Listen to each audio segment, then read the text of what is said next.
Hello, this is Pastor Troy Cunningham again, coming to you this morning, and from the beautiful backwoods of North Carolina. And if you hear a little thunder in the background, it's because there's a little cloud coming up. I don't think it's going to be too bad here. But anyway, it's good to be back with you. I wanted to share some thoughts today on the INFJ and jealousy and envy, and how that affects us and how we respond to it. And are we even wired to really process that kind of thing?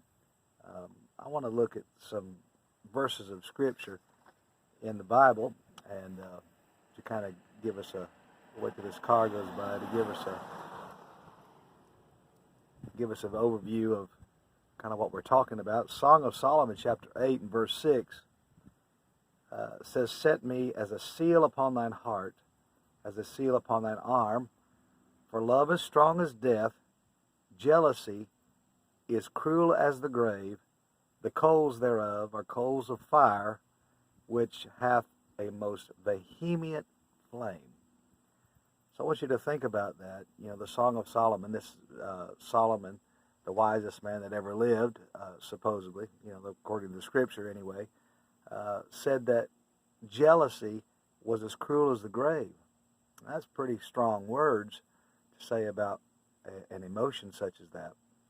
And the Bible also says a lot about envy, which is a kind of a kissing cousin to jealousy. James chapter 3 and verse 13 says, "Who is a wise man and endued with knowledge among you? Let him shew out of a good conversation his work with meekness of wisdom. But if ye have bitter envying and strife in your hearts, glory not, and lie not against the truth. This wisdom descendeth not from above, but is earthly, sensual, devilish.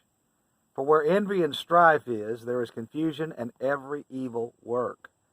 But the wisdom that is from above is first pure, then peaceable, gentle, and easy to be entreated, full of mercy, and good fruits, without partiality and without hypocrisy.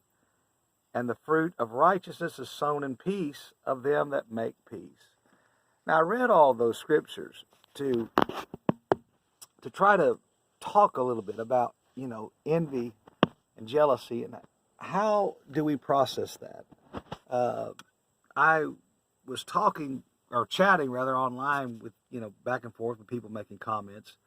And it seemed like a lot of INFJs couldn't even register the idea of even being able to comprehend being jealous. What does that even mean? How can I even be that way? And I had to be honest with you, I kind of resonated with that, because all of my life, it seems like that jealousy was just not something I ever struggled with. It wasn't something that I felt like, I had to really fight. It wasn't one of the demons. Now, I've got some, but jealousy is not one of them. I'm not perfect, so don't get me wrong, don't misunderstand me. But when it comes to being jealous of somebody's success, or being even, excited about their failures, I can't say that I'm wired that way.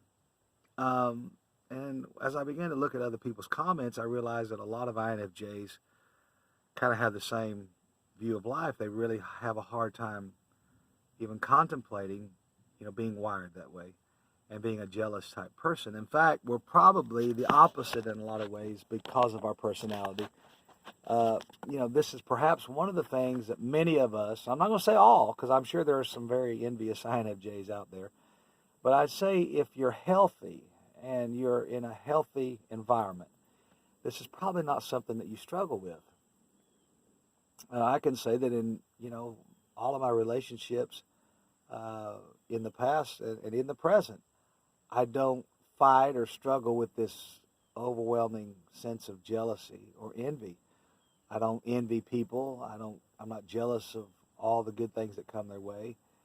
And even in relationships, I feel like, hey, if you want to be my friend, fine. If you don't, fine. No one's obligated to be my friend. Nobody's obligated to be, anything to or for or with me.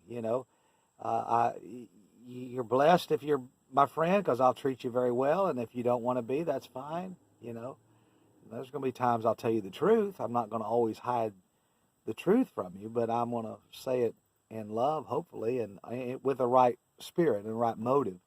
My motive is certainly not to hurt or offend anyone. Sometimes we do, and that's just part of life. We'll offend people no matter how good we try to, cover it up or make it go over. Some people, it just won't go over. But when it comes to envying people, that's a very toxic trait, really. It's a very narcissistic trait. People that suffer, narcissistic personality disorder many times are very ate up with envy, with jealousy. I remember years ago I dated a girl that was very, very jealous. I couldn't walk into a room if there was another girl present anywhere near my age. And in fact, I remember one time, and I was, 20 or 21 years old. I remember one time we walked into a house. Some very close friends of mine had a 12-year-old daughter. And I was engaged to marry this woman.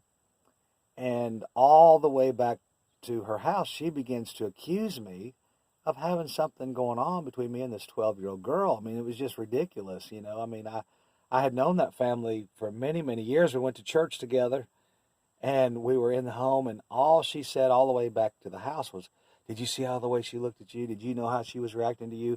And I saw how you were doing, looking at her, and how you were doing this." And I thought, "You're crazy." I don't even, it was crazy. Absolutely insane.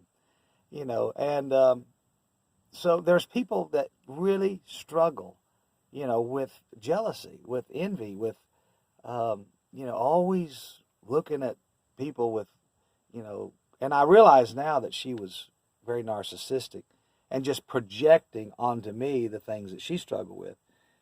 Because I found out later she was running around with all kinds of men all over town, and I've just never been one to run around, but she was running around with everybody, including people in the church and including the pastor. So, it was a mess, but she was projecting that herself, her own attitude onto me through jealousy and through envy.